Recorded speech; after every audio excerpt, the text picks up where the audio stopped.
According to the World Intellectual Property Organization, intellectual property refers to any creation of the mind. This can include inventions, literary works, artwork, or commercial designs. Indigenous knowledge is the knowledge that an indigenous community accumulates over generations of living in a particular environment. It includes all forms of knowledge, technologies, know-how skills, traditions, practices, and beliefs that are gathered, accumulated, or discovered over years of experimentation and innovation. This may include clothing like the Japanese kimono, oral stories with origins in West Africa, and traditional Native American art. Are there even laws that protect indigenous and cultural intellectual property? It depends. The American legal system protects intellectual property through the use of copyrights, trademarks, and patents. These systems are effective when dealing with intangible assets such as brand names, books, or computer software. However, none of these systems that are currently in place effectively protect intangible ideas. Since indigenous intellectual property is knowledge that has ancient roots and is often informal and oral, it is not protected by conventional intellectual property systems. When indigenous knowledge is in the form of a tangible asset, it can be protected by the standard intellectual property laws. But for works that cannot be expressed in such a form, intellectual property laws would not be applicable. Put together, indigenous and cultural intellectual property is the identification of special rights that people own about their knowledge in the past, present, and future. The indigenous people of America have been going through a battle to protect the rights and property of their culture and group. Native Americans and their culture are used as mascots for many sports teams. Teams like the Cleveland Indians, the Chicago Blackhawks, and the major topic of debate, the Washington Redskins, all use American indigenous groups as their mascot. These are all trademarked by the U.S. Patent and Trademark Office and allow these teams to market themselves and earn exorbitant amounts of revenue using natives as their image. The NFL's Washington Redskins have held the Redskins name for over 8 decades, but the name is now under heavy scrutiny. Redskin, according to the Merriam-Webster Dictionary, is a derogatory term for a Native American. This is seen by Native American communities as a demeaning and dehumanizing word for their group of people, and it is proudly being used as a major sports franchise mascot. Dan Snyder, owner of the Redskins, refuses to change the name despite displeasure by numerous Indian organizations. The Native American people and culture are currently not protected from being portrayed as mascots, and although they see it as ethnic stereotyping, nothing has changed. It is not illegal to use a racist name for a sports team, but for many, it is wrong. Right now, the US government is taking action to solve the Washington Redskins problem. In May of 2013, 10 members of Congress requested the name be changed due to its offensiveness to Native Americans. Most recently, 2 members of Congress have threatened to revoke the NFL's tax-exempt status if the name isn't changed. Dan Snyder stated that he will never change the team name.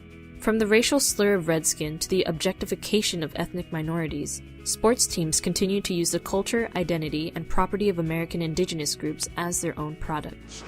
Ask yourself what the equivalent would be if directed toward African Americans, Hispanics, Asians, or members of any other ethnic group. When considered that way, Redskins can't possibly honor a heritage or a noble character trait, nor can it possibly be considered a neutral term. It's an insult, a slur, no matter how benign the present-day intent. But indigenous peoples aren't the only ones that have issues concerning intellectual property. Piracy, whether physical or digital, can also be seen as a violation of intellectual property. Though they aren't number 1 in the world, China is home to the 3rd largest illicit market with pirated products like CDs, DVDs, Budweiser beer, and even Skippy peanut butter. What may be seen as a complete lack of culture regarding intellectual property now had humble beginnings hundreds of years ago in Imperial China. Imperial China was a mostly illiterate, agrarian, and collectivist society that subscribed to the moral codes and ethics found in Confucianism. From this came the traditional belief that knowledge cannot be owned, and that inventions draw on past knowledge that belongs to all citizens. While Western nations typically believe that individual creative developments have individual ownership, Eastern nations believe that creators are obligated to share with society. As a certain Chinese proverb says, "He that shares is to be rewarded, he that does not, condemned." In the 19th century, Western powers had a revived interest in intellectual property and attempted to have China follow suit, with lackluster results. As China turned into a communist government, the basic tenets of communism combined with the aforementioned traditional beliefs led to the attitude that censorship was more important than copyrights, and that inventions belonged to the state. It wasn't until after the Cultural Revolution that China paid serious attention to intellectual property. The country was torn with a poor economy, and the only way to save it was to promote foreign investment through intellectual property laws. Following this, Chinese laws regarding intellectual property became suitable enough in relation to Western standards, yet piracy still continues to exist. The problem lies not with the laws, but its enforcement. Several factors that contribute to such low intellectual property right enforcement is the underutilization of criminal penalties, fines that are too low to provide a deterrent to counterfeiters, and the lack of effectiveness of rules designed to promote the transfer of cases to criminal authorities. China's central government is aware of the importance of solving piracy issues, but local branches of government and citizens are not. The Chinese political system is disjointed in the sense that while harsh laws are in place for offenders, the actual enforcing of the law, or lack thereof, is carried out by local branches of government that fail to understand the importance of these laws.